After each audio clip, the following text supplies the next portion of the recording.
مسلم بھی قبول کر رہے ہیں۔ یہ مجھے پچھلے دن انڈیا سے ایک فون آیا تھا کہ ایک سکھ فیملی ہے اور پڑھی لکھی فیملی ہے، ڈاکٹر ہیں، انجینئر ہیں، تو وہ کوئی ہمارے شارٹ کلپ سنتے رہے ہیں، اللہ تعالیٰ نے ان کے سینے میں اسلام کی محبت پیدا کی۔ تو وہ جو شخص ان کو بھیجتا رہا وہ بھی کانپور کا رہنے والا تھا، انڈیا کا رہنے والا تھا، تو اس کو انہوں نے فون کیا کہ وہ گرو جی سے ہماری فون پہ بات کرواؤ، ہم اسلام قبول کرنا چاہتے ہیں۔ تو یہ اللہ کا فضل ہے، اس پر ہمیں شکر ادا کرنا چاہیے۔ اس سے قبل ایک ہندو فیملی تھی، وہ بھی انڈیا کے اندر پڑھی لکھی فیملی تھی، اللہ نے اس کو اسلام جو ہے وہ نصیب فرمایا۔ اس سے قبل جو ہے وہ مختلف جگہوں پر 7 ہندوؤں نے اللہ تعالیٰ نے ان کو اسلام نصیب فرمایا، اور اس کا سبب یہ آپ کا ادارہ بنا۔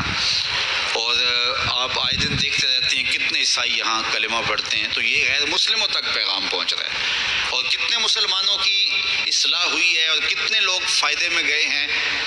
تو یہ ایک اللہ تعالیٰ کا بڑا فضل ہے، اور اللہ تعالیٰ کا بڑا ہی کرم ہے کہ کتنے لوگوں کو یہاں سے فائدہ ہو رہا ہے۔ اور یہاں سے مدارس، ظاہر ہے ہم ساری زندگی تو نہیں بیٹھ رہیں گے، ایک وقت عمر کا، زندگی کا ہم نے پورا کرنا ہے، اس کے بعد ہم نے چلے جانا ہے، تو ہماری جگہ اوروں نے آنا ہے۔ تو یہ دارالعلوم اگر زیادہ سے زیادہ لوگ پیدا کرے گا تو زیادہ لوگوں کو فائدہ پہنچ سکتا ہے۔ تو اس لیے نہ صرف قربانی کی کھالیں، بلکہ اس ادارے کے ساتھ آپ کا ہر طرح کا تعاون درکار ہے۔ سب سے بڑا تعاون آپ کا اس ادارے کے ساتھ محبت کا تعاون درکار ہے۔